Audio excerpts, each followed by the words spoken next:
मुंबई कांग्रेस अध्यक्ष का भी पद आपको छोड़ना पड़ा, जबकि सिर्फ 20 दिन पहले आपने जो है चार्ज लिया था। बड़े भैया जो किसी को एक्सपेक्टेड नहीं था।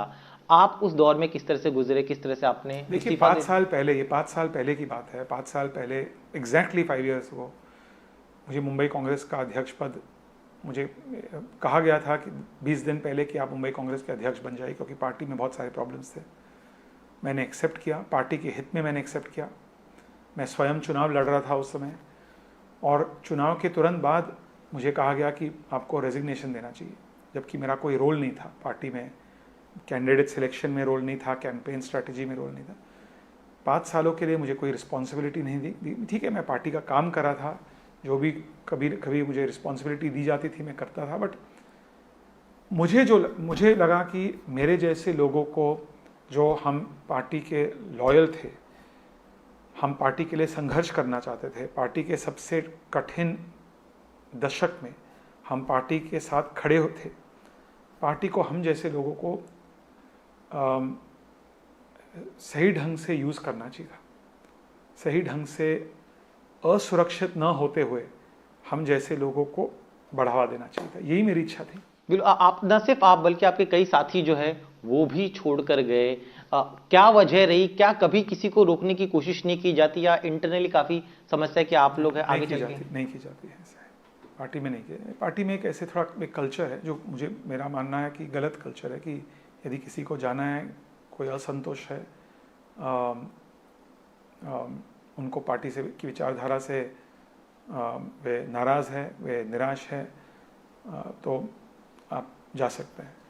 ऐसे माहौल है पार्टी में। जहाँ तक मेरा मानना था कि हमें एक ऐसे कंस्ट्रक्टिव मैकेनिज्म बनाना चाहिए था, जिसके माध्यम से लोग डिबेट कर सके कि ये मेरा राय है, ये आपका राय है, हम डिबेट करें।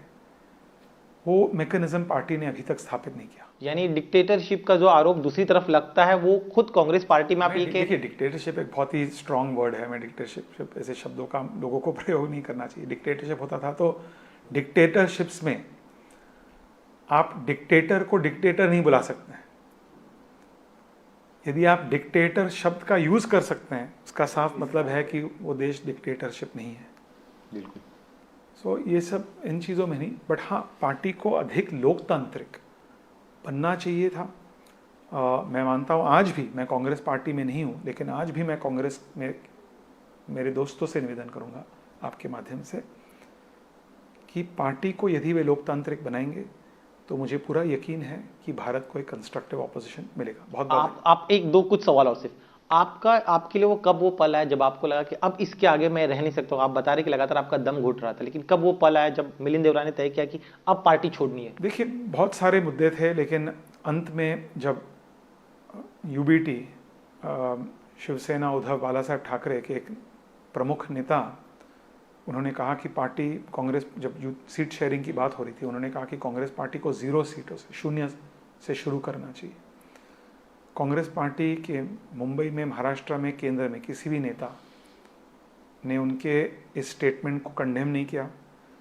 आज उभटा का क्या हालत है हम सब जानते हैं। उनके पास पार्टी नहीं है, सिंबल नहीं है, एमएलएज नहीं है, एमपीज नहीं है। कांग्रेस पार्टी आज, मैं कहूँगा कि वो लॉस्ट है, वो गायब हो चुकी है। कि हमें क्या करना है, किसके साथ युति करना है, विचारधारा कंपैटिबल है कि नहीं है, इन्हें कोई, इसके बारे में कोई जानकारी नहीं है। सो ऐसे पार्टी में, ऐसे संगठन में जहाँ कुछ कंस्ट्रक्टिव काम करने को हम जैसे लोगों को अवसर नहीं मिलता है, हम नहीं करना चाहते थे काम।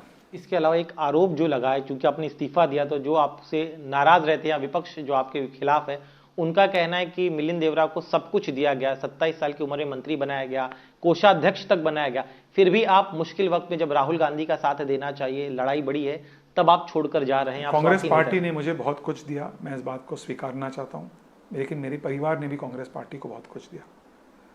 और ऐसे कहना कि हमने इस व्यक्ति या इस परिवार को बहुत कुछ दिया, ये गलत है, ये एंटाइटलमेंट है। ये मराठी में हम कहते हैं घरानेशाही, परिवारवाद। ये एंटाइटलमेंट है। ये राजतंत्र में जो राजेशाही में मोनार्कीज में होता है वैसे एक बयान है। ऐसे बयान पार्टियों को नहीं देना चाहिए। हर एक का कंट्रीब्यूशन रहता है। जब पार्टी ने मुझे मिनिस्टर बनाया, मैंने पार्टी के लिए कंट्रीब्यूशन नहीं किया। एक मिनिस्टर होने के नाते मैंने पार्टी का प्रचार किया। मैंने पार्टी के लिए पार्टी के माध्यम से देश के लिए काम किया। यदि मैंने देश के लिए अच्छा काम किया तो पार्टी को भी फायदा मिला। एक सांसद होने के नाते मैंने जनता के लिए काम किया। सबसे कम वोटों से मैं हारा। हम लोगों ने भी पार्टी के लिए बहुत कुछ किया। मेरे परिवार ने भी पार्टी के लिए बहुत कुछ किया। ऐसे कहना गलत है। और इसके वजह से, इस एटीट्यूड की वजह से लोगों को लगता है कि इस पार्टी में यदि आप काम करोगे, आप मेहनत करोगे, तो लोगों को ऐसे ही लगेगा पार्टी में कि वन वे ट्रैफिक है। हम आपको बहुत कुछ दे रहे हैं। आप राज्यसभा जाना चाहते थे, लेकिन तमिलनाडु के एक नेता को, उत्तर प्रदेश के एक नेता को दे दिया गया। इससे आप नाराज? वो सब नहीं, मैं नाराज नहीं हूँ। देखिए, मैं पार्लियामेंट में जाना चाहता हूँ ताकि मैं जनता के काम कर सकूँ। मैं 10 साल से मैं पार्लियामेंट से बाहर हूँ। मुझे कोई स्वार्थ नहीं है। मुझे पार्लियामेंट जाकर मुझे घर की लालच नहीं है, वहाँ मुझे गाड़ी की लालच नहीं है। मैं जनता के लिए काम करना चाहता हूँ। हम जैसे लोग जो आए हैं पॉलिटिक्स में, पार्लियामेंट पद एक माध्यम है जिसके द्वारा आप जनता की सेवा कर सकते हैं। इसमें गलत बात क्या है? हर एक का की अपेक्षा है, आकांक्षा है, उनकी एक इच्छा है कि यदि उनके हाथों को पार्टी मजबूत करेगी तो वे जनता की सेवा कर सकते। चलिए, शुक्रिया हमसे आपका वक्त देने के लिए। Thank you so much. तो ये थे मिलिंद देवरा, जिन्होंने दिल खोलकर अपनी तमाम बातें रखी और अब से अगली पारी जो है वो शिंदे सेना के साथ शुरू कर रहे हैं।